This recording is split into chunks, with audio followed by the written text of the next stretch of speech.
crianças, então, que têm esse déficit de comunicação, de interação social, têm déficit de linguagem, prejuízos nos processos que prejudica, consequentemente, a aprendizagem da leitura e da escrita. Porque a linguagem da escrita, ela é baseada naquela linguagem oral. No primeiro momento, a linguagem oral.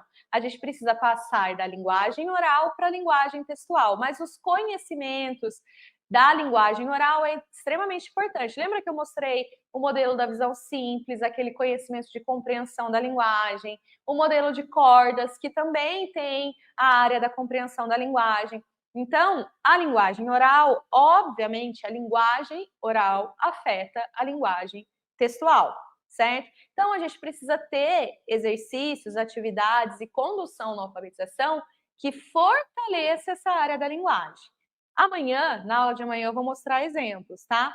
Mas, para a criança com TEA, ela precisa aprender, né? Na hora que ela for aprender, e principalmente aprender a ler, ela precisa ter um currículo baseado em 3 princípios básicos, que é um currículo baseado no visual e no concreto. Geralmente, gente, eu nem destaquei essas 2 áreas, porque geralmente é o que todo mundo, é o senso comum, né? As pessoas falam, eu vou ensinar a pessoa com TEA, tem que ter muito concreto, tem que ter muito visual, tem que ajudar. Aí, às vezes, até as pessoas confundem, porque falam, não, alfabetização para o TEA, já que tem que ser visual, eu vou usar figura associada à imagem, né? Como se isso fosse desenvolver a linguagem. Lembra que eu falei? O cérebro, quando você faz essa associação, você estimula a área de imagem, não a área de linguagem, que é justamente a área que a criança com TEA tem dificuldade. Então, o que eu tenho que ensinar? A linguagem, tá? Então, não caiam nessa só de achar que a alfabetização com TEA é visual e concreto. Tem um terceiro elemento, e tem esse elemento também da linguagem que tem que ser ensinado da maneira correta. Mas tem isso daí, que eu coloquei em amarelo, destacado, que é a aprendizagem sem erro. Tem que ter uma linguagem direta e objetiva.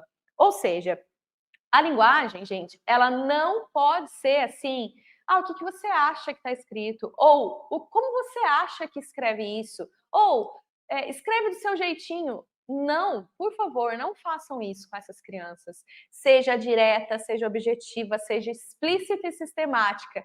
Ajude-o. E o que você tem que fazer diante disso? Você tem que fazer junto com a criança. Você tem que garantir que essa criança com TEA, ela vai ser levada a aprender através de uma aprendizagem sem erros. Ou seja, abordagem construtivista, que deixa a criança descobrir e levantar hipóteses para, com o erro, ela ser confrontada com o erro e, quem sabe, estabelecer o que precisa para aprender, não funciona para ninguém. Sobretudo crianças com TEA, porque a aprendizagem delas necessita ser livre de erros. Então, o que eu tenho que fazer, Mariane? Eu tenho que ensinar isso daí que você está me falando, né? Eu tenho que ensinar a alfabetização com o ensino explícito, sistemático e bem instruído. E eu quero até colocar o relato da Josiane, que foi isso que ela fez, essa abordagem de ensino que eu tenho dentro da formação de alfabetização e que ela aplicou com os alunos dela, e tinha uma criança com TEA. E criança, gente, da educação infantil, 5 anos, aprendeu a ler. Vamos ouvir.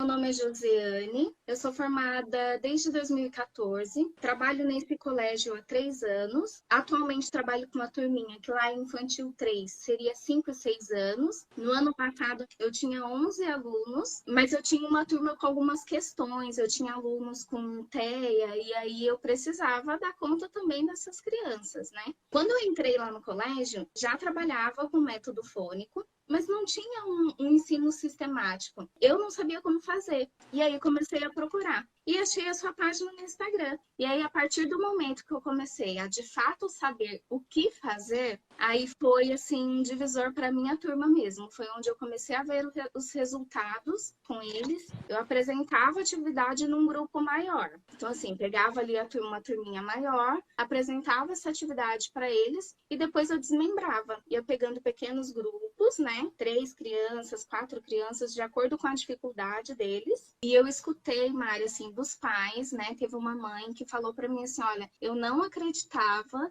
que nesse ano, todas essas questões que a gente teve de pandemia, de aula remota, de ficar tanto tempo fora da escola, ela não acreditava que a filha dela fosse dar conta de sair lendo e ir para o primeiro ano lendo. Tem o hábito de fazer a formatura para quem vai para o ensino fundamental. E aí a minha turminha, a maioria fez parte da cerimônia. Teve um momento na cerimônia que eles fizeram a leitura.